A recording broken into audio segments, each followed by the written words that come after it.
Hi, I'm Andrew Rodriguez, and welcome to Psycho Bible, babbling about psychology and theology. And today I'm honored to have with me on the show a friend from Facebook. First time actually speaking with him, or at least over the internet. Brandon Showalter, journalist with the Christian Post. And we're just going to talk about the area of interest in his journalism as well as an upcoming podcast he has, or one that just started. And so let's just get into it. Brandon, actually, quick anecdote. I remember at the 2018 Restored Hope Network Conference in Maryland, on the last day where people were giving their testimonies, you stood up and you announced that you're a journalist with the Christian Post and that you're going to make your focus on exposing the transgender agenda and how the impact, what the impact has been on children. So I remember you putting out that declaration. This is what your focus is going to be. And so I don't think you've disappointed in that area. So what got you started in going down this rabbit hole? Well, it's not the only thing that I report on, but it has been a main focus. And even before that time, I had been reporting on it somewhat. But it was really kind of almost right after I got started as a journalist in 2016. My first day during my trial period was actually the day after the Pulse nightclub shooting in Orlando, Florida. Okay. And so I started falling down the rabbit hole of all of that as I was sort of thrown into covering all things LGBTQ plus. And, one of my editors said to me, we don't have to edit your pieces for tone because you're communicating in your writing very truthfully and graciously, and that's what we're going for. And so me as a newbie journalist, I'm thinking, well, I guess I'll just continue along this same vein and we'll see just where this goes. I mean, I remember one of the articles that I was assigned to write before I accepted the assignment. I was thinking, do I really want to cover these topics, or is this going to impede my career in DC? I started to do that sort of hedging mindset in DC. And I remember the Holy Spirit speaking to me as I walked across the newsroom. And it was just this very plain phrase, "Are you ashamed of the gospel?" And I remember thinking, oh, man.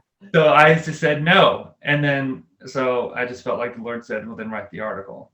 And so that was sort of how I dove in. I've always felt very passionately about these issues because I see it as a central aspect of the gospel. These are not secondary or tertiary doctrinal matters. Yes. It means something profound to be a human being made male and female in God's image. You can't just agree to disagree. I mean, these are core essentials of the Christian faith. And so that has really informed me. And as I've seen the breakdown of those things over the years, I just knew that I was going to have to be among those that refused to budge and stand on these issues. And obviously the Christian Post, thankfully, shares that same vision and commitment to the truth of the human person. But so it's been just kind of an interesting journey. But what I noticed soon after I started, even in the aftermath of the Pulse nightclub shooting, was that all things LGBT was mostly around the T. Everything had been shifted away from the LGB mostly. Obergefell ruling had come down a year before, and everything was suddenly about transgender and queer and non-binary. They wasted no time. Once Obergefell and the gay marriage became legalized nationwide, went right into the bathroom bills. And but I've since learned that even before that ruling, these forces were already at work.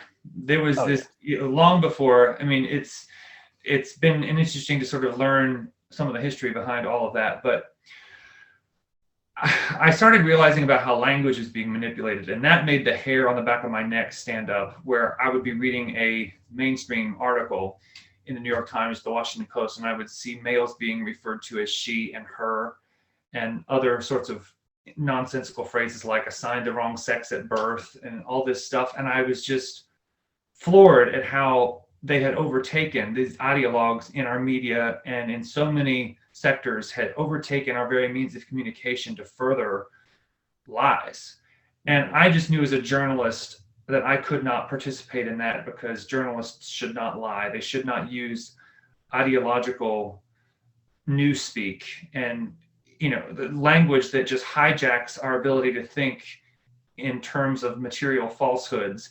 And so we had many conversations my editors and I did as we approached these issues, wanting to be sensitive to those who really are struggling with gender confusion, while also not furthering this lie with our words. And so does that put you in conflict with AP guidelines?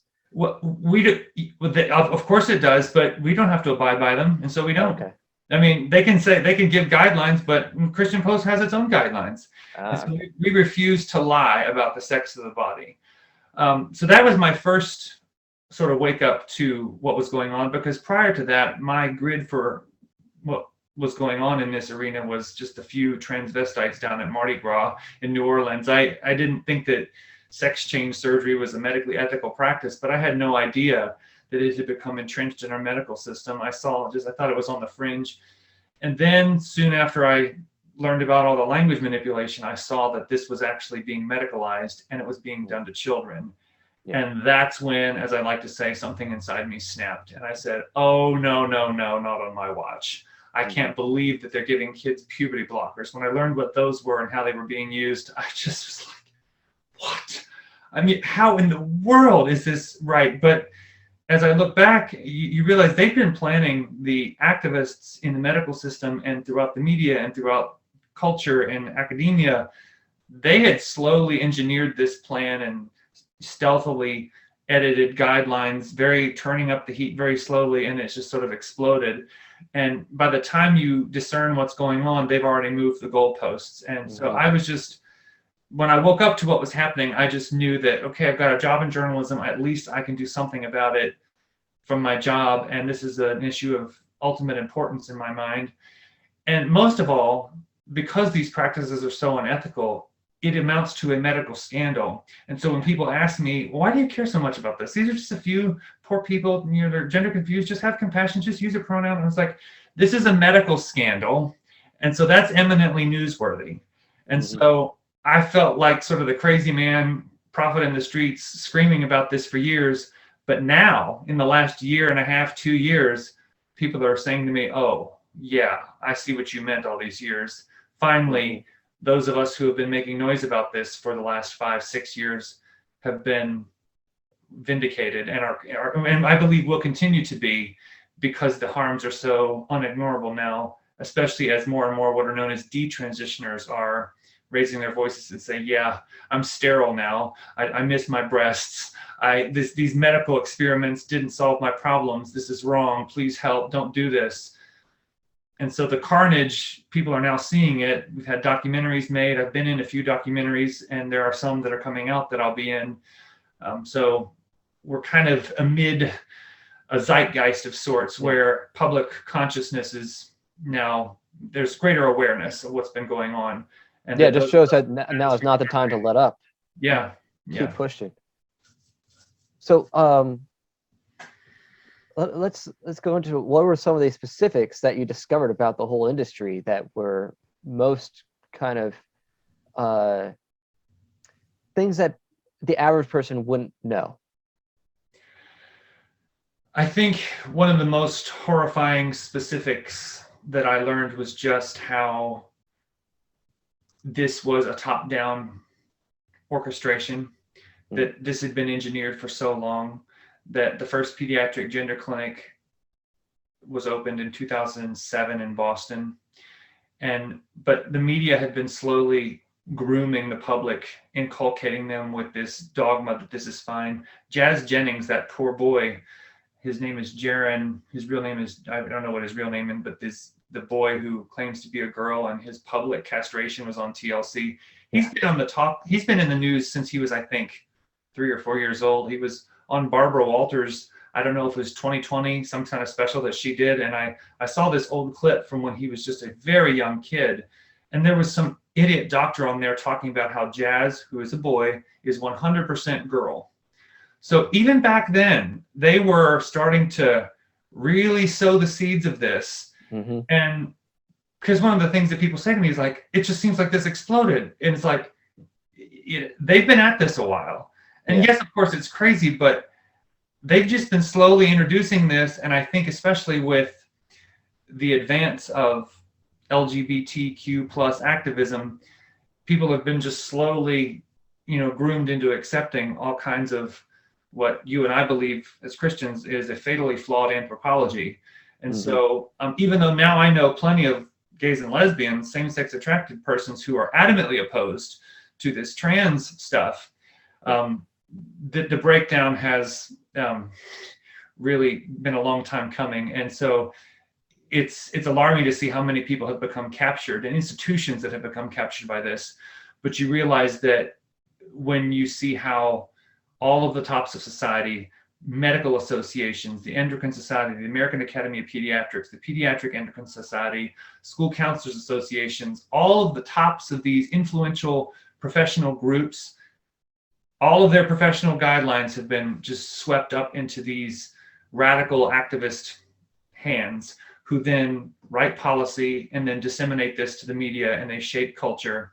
So it's been a very top-down, big-moneyed pharma and medical industry, complex influenced beast.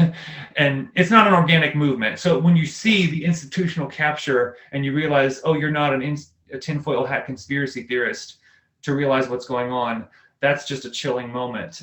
Is that hard though to convince people of? What? Do you find it that difficult to convince people of that, how institutional it is and how top down it is? It is, because the very idea of becoming the opposite sex, it is hard enough for people to believe that that's even a thing. And it was, and that was once me. I mean, in 2016, I was like, oh, there's a few transvestites in Mardi Gras. It's like, they're on the fringe. I don't agree with this. Or that's kind of, when you see how mainstream it has become, unless people are personally affected by it or they're following these issues closely, they do have a hard time believing it because it is so outrageous, or you do sound like a tinfoil hat conspiracy theorist. And then the people who are framing this are couching it in this manipulative lingo and false compassion. And so people feel this emotional attachment to be nice when they don't realize how sinister a lot of this is. All of this is really. And they look at you like, you have 5 heads or something. And what has often helped break people out of that analysis paralysis stupor, when I try to talk about this, when I go back to the countryside of Virginia, where I'm from, is to pull up Google and show them pictures of some of these post-operative trans surgeries. And then the color drains from their face and they're like, oh, what? No, I can't be right. They know that there's something wrong with seeing teenage girls with no breasts, or seeing a phalloplasty operation where they harvest forearm tissue to make a simulacrum of a penis. I mean, they just, how in the world is this happening? How is this even legal? They don't realize that there have been these forces that work within various institutions to slowly cover all the exits, so that these doctors and these surgeons and these clinicians can do all of this legally under these informed consent policies. There's been this very slow strategic effort to make what they do escape legal accountability, and people are none the wiser. So it is hard to get, when you finally realize what's going on, when you try to convey that to other people, it's just so outrageous. It's like they can't believe it because the truth is so unpleasant to bear. Yeah. But it's happening. And so I feel a certain obligation, especially when it's children. I mean, I don't think this is a medically ethical thing to do to any person, because I believe in the fundamental integrity of the human body. But when you've got children, they can't give consent to this. We know the human brain doesn't even stop developing until your mid-20s. That's the established neuroscience about how the lobes finish developing. Mm-hmm. So when you think about trying to give a child blockers, which, especially if followed on with synthetic cross-sex hormones, will render them very likely permanently sterile. What? When does that become ethical? I mean, that just floors me. And so something inside me snapped, and I said, I'm just going to dive in, and I don't care if people think I'm a hater. I won't have this on my conscience to stay quiet about it. Yeah. Well, do you have some anecdotes for us? Because at some point, families and parents started contacting you. They started noticing you reporting on this. So what are some of the stories that have really stood with you? Well, with the language thing, parents who are desperate because they're dealing with this in their own families notice that we haven't been hoodwinked by all of this manipulative lingo that the activists have furthered. And so that then causes them to realize that maybe the truth of what they've been experiencing can be conveyed to the public. And there have been some organizations here in Washington, D.C. that have been working on the front lines of this in various spheres in the government and the healthcare system. And the Heritage Foundation has put on a number of panels where people with concerns about this have been able to talk to the public. And so parents see that, then they are looking for other journalists. And so it's just kind of this process of people connecting the dots and finding various people. And when we did an article series back in 2017, our whole team of reporters here at the Christian Post covered this issue from various angles. We spoke with people who underwent some kind of transing chemical or surgical years ago, when there were a lot more checks against this stuff versus now when it's you can self-diagnose and be fast-tracked into hormones and surgery very easily. We talked about the theological angle and the philosophical angle, the corruption of medical ethics, that kind of thing. And it was out of that that we knew that we are going to have to continue to scrutinize this, and that there were going to be families that were impacted. And so I was just in touch with various advocates and professionals who were meeting people, and then it just sort of grew organically from there. I think it was in 2018 where I did a 3-part series of parents and grandparents. It was two moms and a grandma who wanted to be talking about what it was like when their children, or in the grandmother's case, her grandchild, was sucked into this, and what it's really like. What is it really like when your child dissociates from their sexed body, or it's imposed on them, or they're indoctrinated into this in the schools? What does it do to the family? What are the medical consequences? What is it really like when your family is shattered? Because those stories aren't being told in the media, because the corporate press is just totally running with this narrative that these brave families that are accepting their new daughter, if it was a boy. I mean, it's just the propaganda is just constant throughout mainstream corporate legacy press outlets. And so we at the Christian Post were like, well, if they're going to tell those stories, we can at least give a voice to those who will tell the truth of what it's really like. And I mean, people now, I've lost count how many parents that I've spoken with, many of whom do not share my faith or many of my beliefs. They're very, very secular people from very liberal states, and their lives have been shattered. They use that word, and they've questioned everything they thought they knew and believed and could trust. Because when your daughter goes and gets Planned Parenthood testosterone within 30 minutes, and you realize that if she stays on that for very long, she's going to be sterile and maybe need a hysterectomy in a few years, things get really real when you see your own kid chemically disintegrate before your eyes and her voice deepen. It just hits people in the gut, and there is an excruciating suffering that they endure that few understand. They have nowhere to turn. Even good people with noble intentions that don't buy into this dogma don't really know how to help because of how it's all exploded so quickly. And so they're even trying to figure it all out, as these parents are. It is, as one mom said, an exquisite form of torture going through this, because it just shreds and ruptures relationships. There's not a single area of your life that doesn't turn to ash when this invades your home. People have all sorts of different experiences. I have heard some encouraging stories of where their kids eventually see the light and they desist. But the carnage that is resulting from this is going to be brutal. When this breaks off of our society, as I sometimes say, we're going to be picking up a lot of pieces, because so many people have been irretrievably harmed. And the word rupture is pretty key there. What this all stems to is a rupture of body and spirit. It's the root to it all, and that's what happens when we separate body from spirit. It's death. It's neo-Gnosticism. This is what that is. Transgenderism there's nothing new under the sun. It's just repackaged neo-Gnosticism. And somehow, by altering the body, you're going to alleviate your mental distress and somehow become something that you can emerge from. It's insane. So can you walk us through, at least for our viewers here that might not be as familiar, what is that pathway like for a child to have some confusion or questions about their gender identity?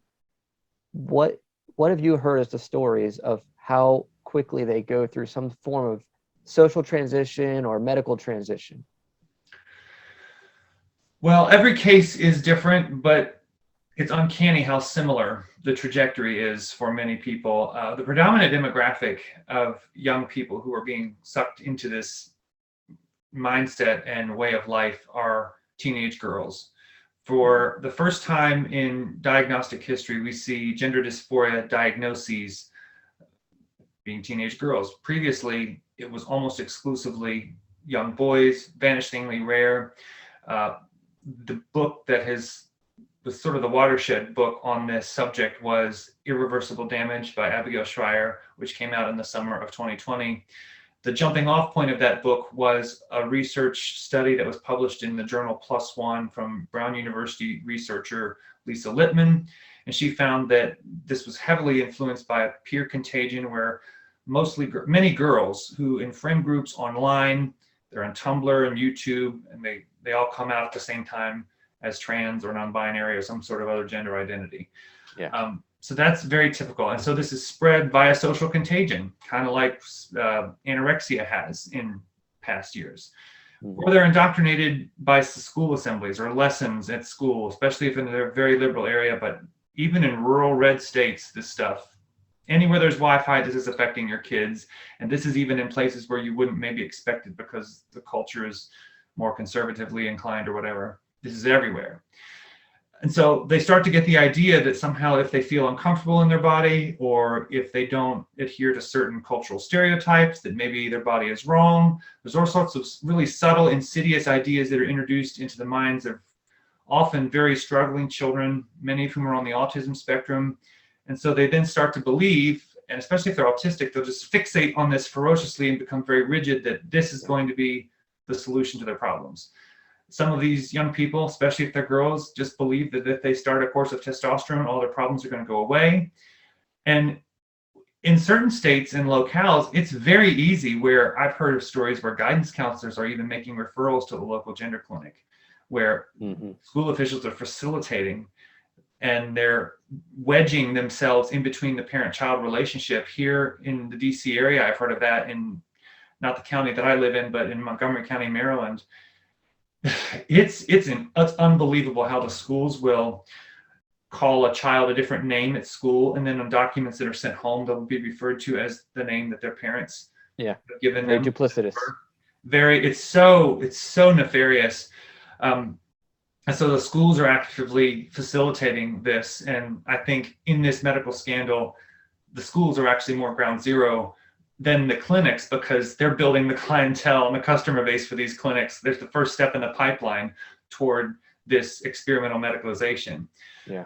So I even also heard of what they call transition closets where students will come to school and they'll take the clothes that they came in off and put on feminine clothes if they're a boy or masculine clothes if they're a girl, and so they can then come out of the closet as their trans identity at school, and then they can change clothes to go back home. I mean, there's these rituals, they introduce themselves by their pronouns. I mean, all of this is just sort of inculcated and pummeled into them, again, especially in more liberal woke areas, but this is throughout, school systems nationwide.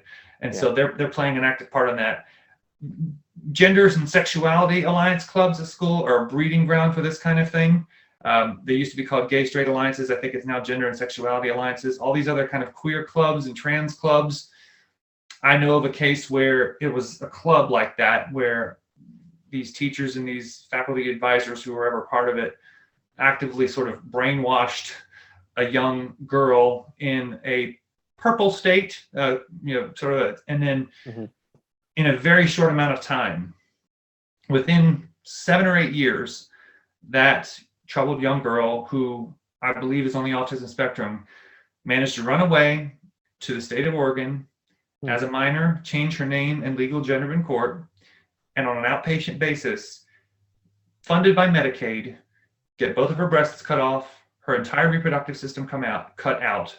And then I think at 19 or 20, not sure of the age there, she underwent the phalloplasty operation where they harvested flesh from her forearm to make a fake penis. So within a span of just 7 or 8 years, all of that happened, and it started in a school club. Yep.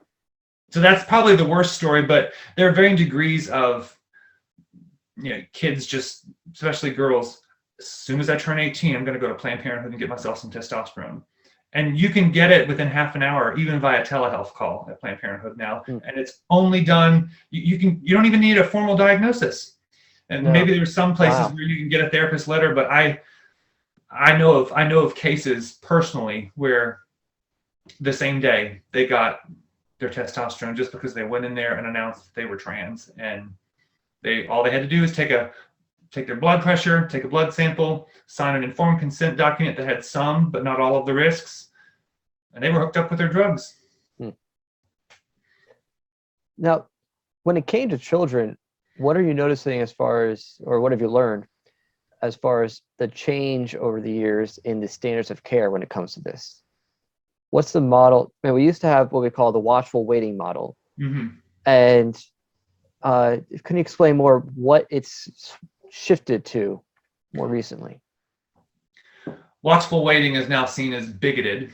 That was, I believe that was a protocol that was championed by Ken Zucker, who has done some, he was very much respected in the field for people who suffered from gender confusion, what they now call gender dysphoria. It used to be called gender identity disorder in the DSM-5, which is the psychiatric manual that lists all these disorders in their diagnostic. And I hate to interrupt, but what a lot of people don't get is how that was very strategic, that change in the diagnosis name, because it used to be that just the fact that your gender identity didn't align with your sex, which really, the fact that we even have a separate category as gender identity shows that we already are making this split.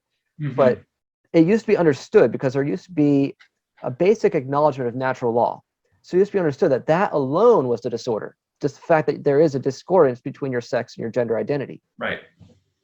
The LGBT activists never liked that. So when they devised DSM-5, this is one of the things I knew when I was in grad school at the time, because ironically, my psychopathology teacher was transgender, and so she was presenting as a he, was so excited about the upcoming DSM-5, how it was depathologizing so many of the sexual disorders. So the difference between the gender identity disorder diagnosis and gender dysphoria is that gender dysphoria isn't saying that the discordance is a disorder. The only disorder is the distress that it causes when your identity differs from your sex.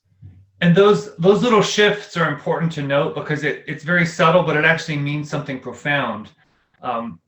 I say at the root of all of the chaos, all of the sexual chaos, is a colossally false anthropology.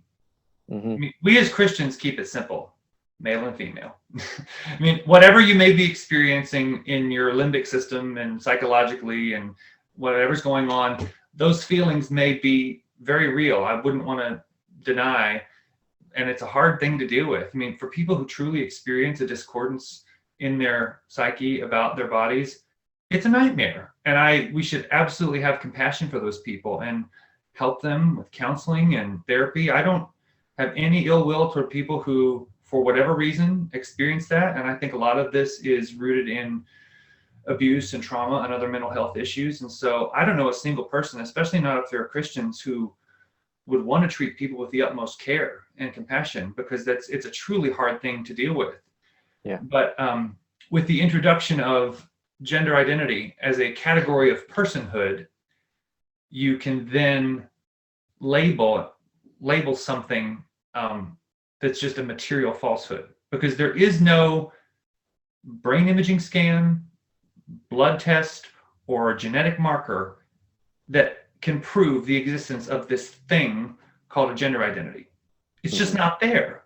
And yet in the law, especially when you insert that as a category for civil rights protections or for non-discrimination law, you end up actually undermining the materially real category of biological sex. So it's this insertion of a flawed, false category, a false anthropology, that just wreaks havoc on everything. And especially when you introduce that into the medical field, because there are thousands of differences between male and female biologically. And so if you don't have that shared reality, all you've got is chaos. I mean, I often like to say too, when people ask me, why do you care so much about this? Just somebody's trans, just leave them alone, let them live their life. Just you do your thing, you do mine. This is live and let live, whatever. And I'm like, do you realize that if we can't define a human being, we will lose reality? Mm-hmm. That's a big deal. Like there's an atheist evolutionary biologist by the name of Colin Wright who I've never heard it put better. He tweeted this in March of 2020, and he is just gung-ho about insisting upon the nature and the reality of biological sex. And he said, when I'm asked why I care about this, he said, if we don't get this right, and I'm paraphrasing, Mm-hmm. it's reality's last stand. We will lose our last collective tether to reality, and we will be hostages to chaos. He's not wrong. Yeah. It absolutely matters that we have a shared understanding of reality, and our language is how we do that. And what could be more real than our very human bodies? Yeah. That's why I started with language. Yeah.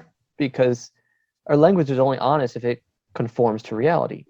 So if you change language, then reality is malleable.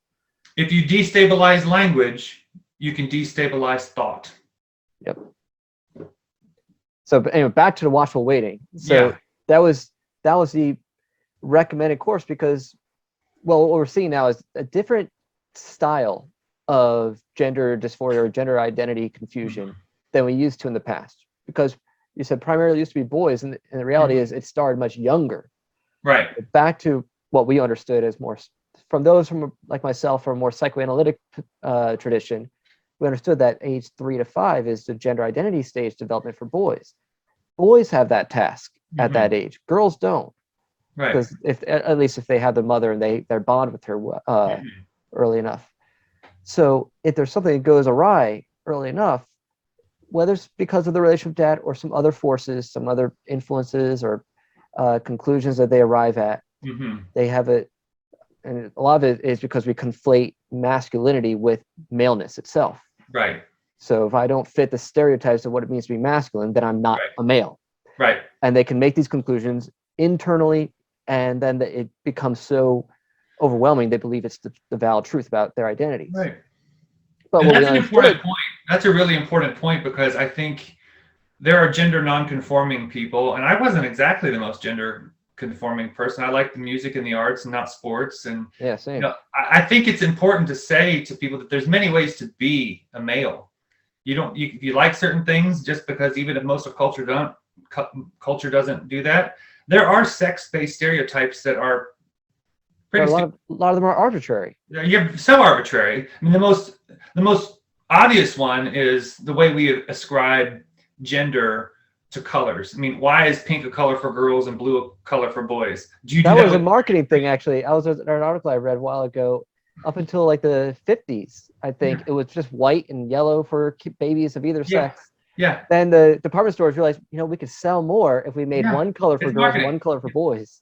It's so stupid, but there's a lot of other things like that they're stereotypes. And I work with some radical feminists as I'm doing journalistic work on this, and they're all over this. They're like, we don't like all these stereotypes, and this is so regressive, and they're not wrong.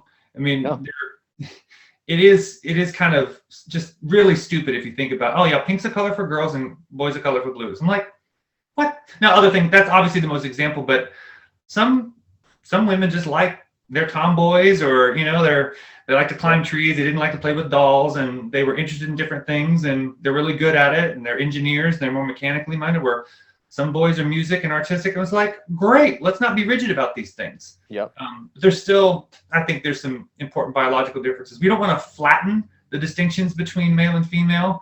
And I think if you take some things too far, you can really end up doing that. And I don't think that's good either.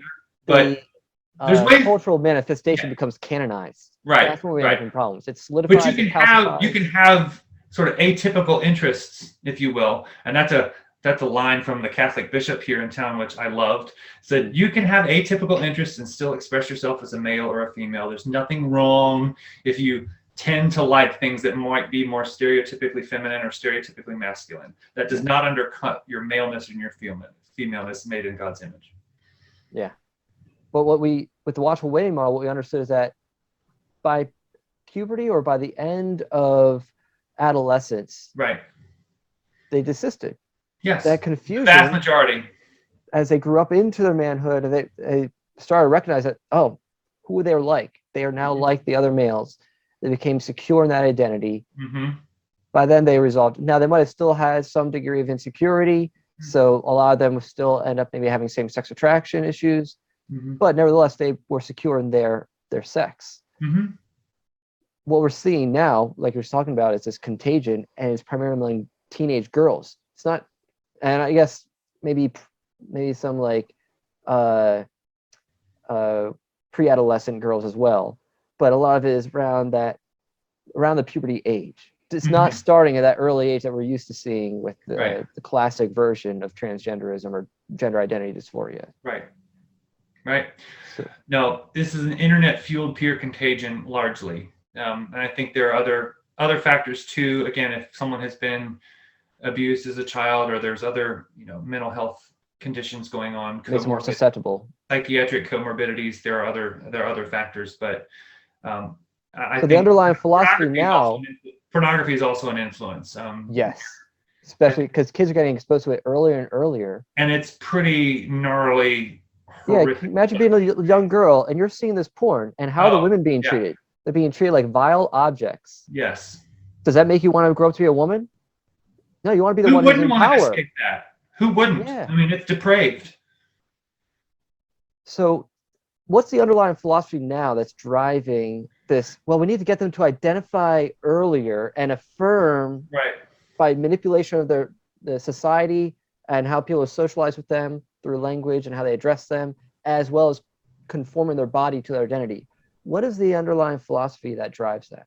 Watchful waiting is gone. It's what it ought to be, I think. I mean, it's to help encouraging, students to just give them time and, address the other conditions that might be going on in the home. If there's some kind of, rough family situation, or take a look at the other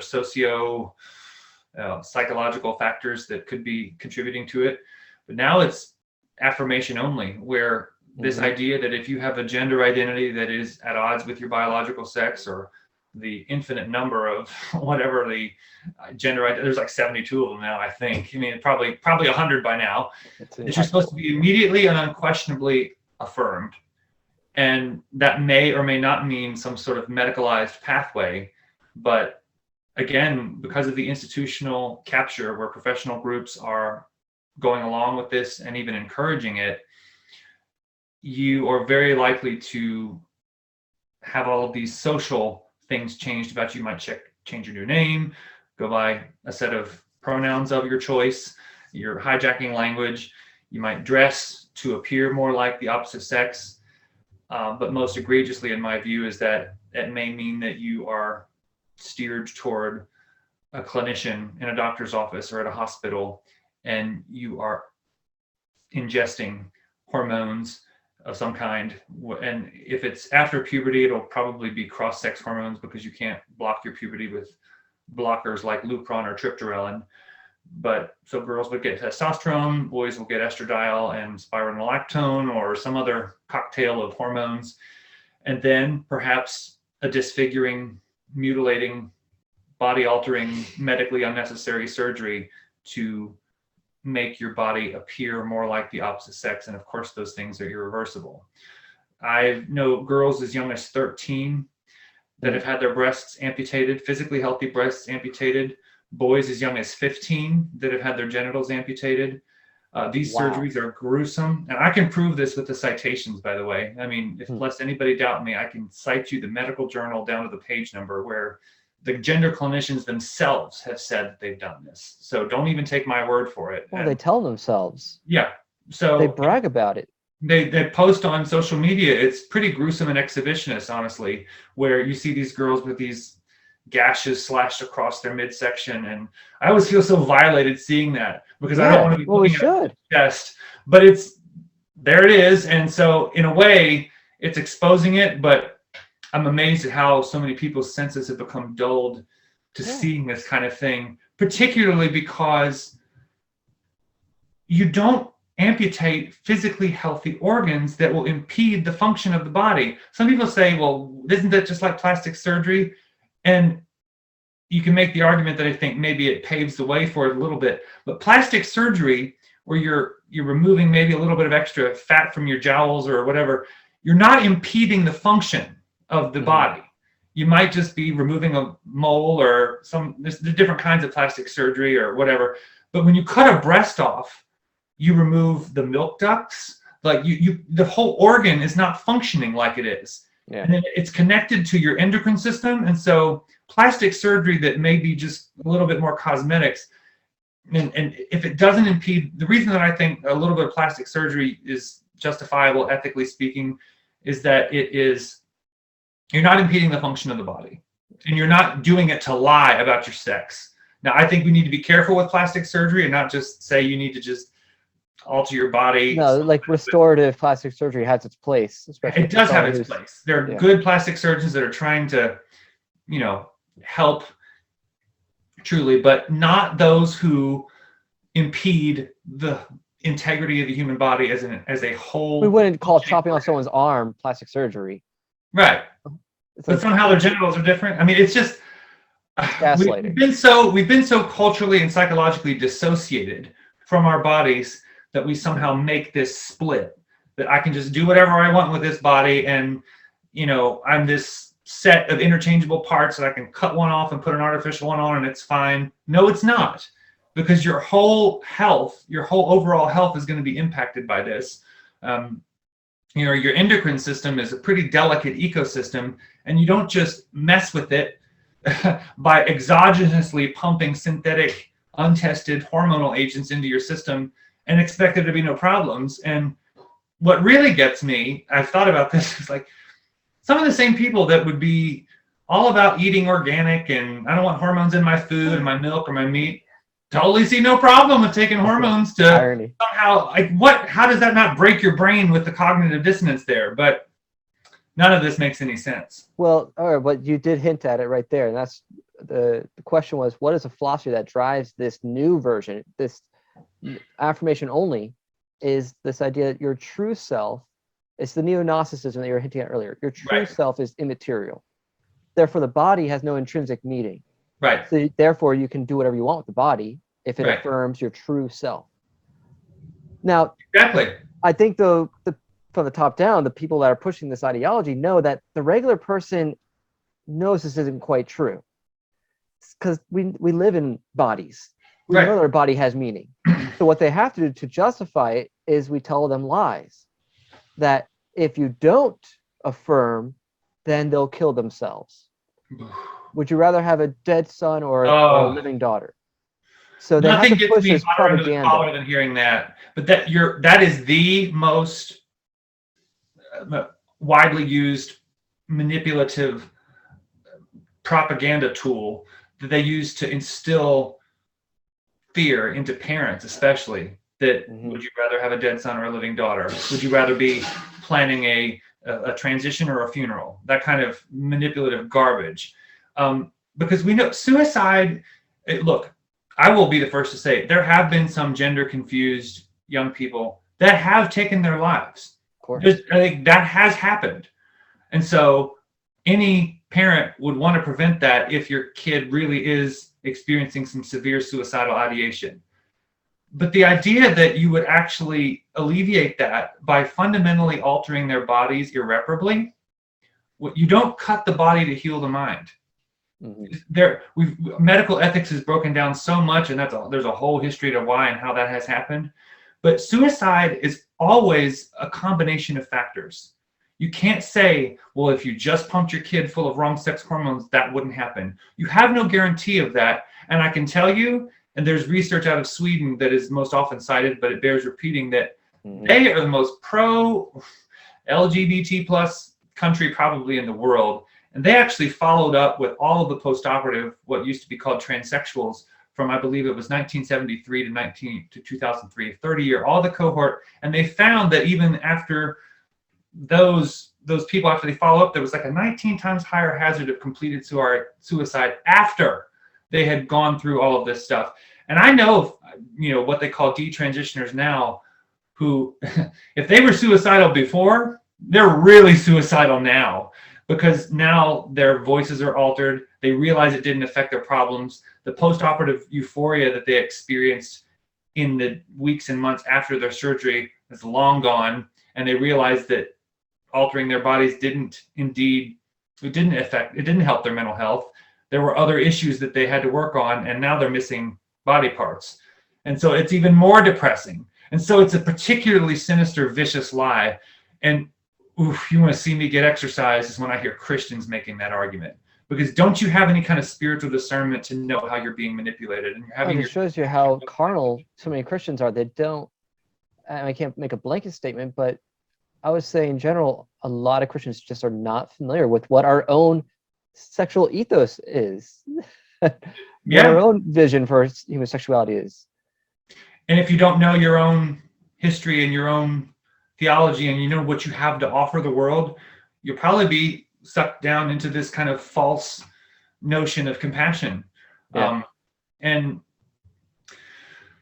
I have a whole other theory about why that has gotten so bad, but I do think that that there is, especially with more and more detransitioners, starting to raise their voice and say how this harmed them, that there is going to be a turnaround. But I'm not going to rest on anyone's laurels that that's going to happen. I want to make sure that I do my part to bring that about. And I do think that with what we're seeing, Sweden, for example, very liberal country, supportive of all this, has recently backed away from these protocols where you transition a young person, and they're now not doing it. The Karolinska Hospital over there is put out statements saying we're not doing this to young people.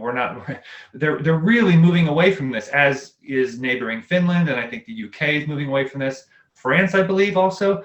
There's backpedaling, major backpedaling on what was once known as the Dutch Protocol, where that was kind of originated in the Netherlands and then brought to America and other parts of Europe. Europe's moving away from this, rightly so. But the United States and Canada are just stomping on the gas, it seems. But there are now detransitioners speaking out and saying, no, please, this didn't help. This was worse. This is terrible. I didn't know what I was thinking, and please don't, make gender dysphoria, which is a very real psychological problem, into an endocrine condition. Gender dysphoria is not an endocrine condition, but it becomes one when you introduce a hormonal agent that wouldn't ordinarily be there. I know of no psychiatric ailment where you purposefully take your hormone levels, which are based on your sex, out of balance. Whatever you can say about, hormone levels being balanced or whatever. Yeah. If you pump your body as a female full of synthetic testosterone, it's going to be bad for you. There's going to be cardiovascular risks to your kidneys, your liver, your whole. This just makes no sense. It's astounding. Yeah. Now tell us about the podcast that you have just starting this week. Yes. Well, I hope that everyone can go see it. It's called Generation Indoctrination. We at the Christian Post see this issue as paramount because of not only what's at stake with regard to the gospel of Jesus Christ and the advance of his kingdom. We're very theologically informed by all of this, but we believe that reality is at stake, as I was saying earlier. And so we decided to do a podcast series where we explored what it's been like for parents, how this has gotten into the medical institutions, how this dogma has captured the schools, how this has been so systematic, and what's the philosophy and the history behind this. And then we close with a testimony of a detransitioner who part of her story is encountering the Holy Spirit and how God brought her into a place of healing, accepting her body, even though she had done some experimental medical things to it, that there really is redemption and hope. But amid this greater awareness now, we feel like those journalists of us in Christian media and alternative media that have been telling the truth despite the mainstream corporate legacy media capture of just furthering all these lies, that the truth is getting out finally in greater measure. And so we wanted to give people a comprehensive overview of what's been going on and what this is really all about. And so we have 5 installments, approximately 30 to 35 minutes each, where we have a range of experts. We've got a bioethicist, endocrinologist, family doctor, a lawyer, parent advocates, conservative and liberal alike. I mean, we didn't want to limit it to just Christian voices because the truth is true no matter who says it. And I've engaged with a lot of people from across the political spectrum, atheist and Christian, Jewish, Catholic, Protestant. This should not be a partisan issue. It shouldn't be partisan or any sort of, some of the boldest truth tellers I know in this arena are not Christian. And so I'm happy to highlight their voices, but it's, we take a deep dive down the rabbit hole, but people are going to get a good taste of what this is really all about. And so it's available on all the podcast platforms that you use, Spotify, Google, Apple, on our website, of course, wherever you get your podcasts. Yeah. And that rabbit hole is deep. I mean, 5 episodes, that seems awfully short because once you know. No, we could have made 15. Yeah. At least. So for those who are familiar with this stuff, we know that how deep this goes and how many different avenues are to explore. And you probably could have guest after guest after guest. Oh, for sure. So, for sure. But I'm glad you're putting it out there. Brandon, how else can people get in touch with you or follow you or what? All of my journalistic work can be found at the Christian Post. I did get an essay posted in the Daily Wire a few months ago when we got banned from Twitter for calling Rachel Levine a man. But other than that, everything I write is at the Christian Post. I am doing more and more media interviews and other outlets now, but all my writing can be found there.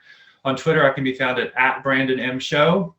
And if they're looking for documentaries that I've appeared in, there's 2 that are out now. One is Transgressive by filmmaker Frank Panico, and I think that's on Epoch TV. You can stream it there.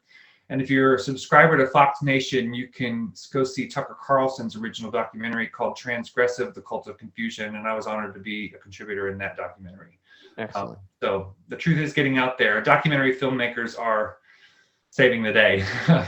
They're telling the truth. I know of at least, I think 6 or 7 that have either come out recently or will be coming out soon. Because again, the media is so captured. And so like the muckrakers of old, documentary filmmakers are producing some really quality content. We got to go grassroots. Yeah. Because the lives of a whole generation's at stake right now. Oh, everything is at stake. It's so important. And it's, I can't stand seeing children be abused. That's just what gets me. At the end of the day, that's what drives me. And seeing families ripped apart. No, I won't have it on my conscience to stay quiet about this. I just won't. Yeah. Well, thanks for being a truth speaker and being a beacon for the different people who are out there who are looking for someone to hear their stories and put it out there. You bet. So, I want to be respectful of your time. So thank you so much. I know you got a lot on your plate, but I really appreciate you taking the time to speak with me. And I hope people will check out the podcast and check out your byline and your Twitter. So until next time, everyone else, the reason why we do this, why we're talking about this, is so that you know that Jesus loves you freely, fully, faithfully, and fruitfully.